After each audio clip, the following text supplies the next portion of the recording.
Hi guys, magandang araw. Ganito pala ako magluto ng kamote Q. Iniwa ko muna ito sa tamang size ang aking mga kamote.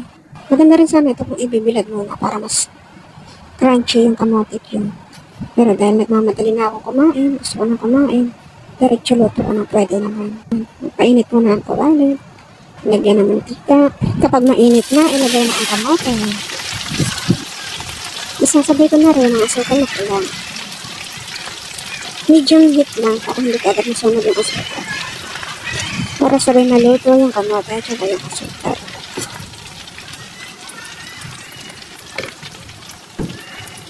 Mabilis lang ito, mga 15 minutes lang. Okay, halo-haloin lang para malagyan lahat ng asukal, yung lahat ng part ng kamote. First forward ko na, pag ganito na yung itsura ng kamote, malapit na yun.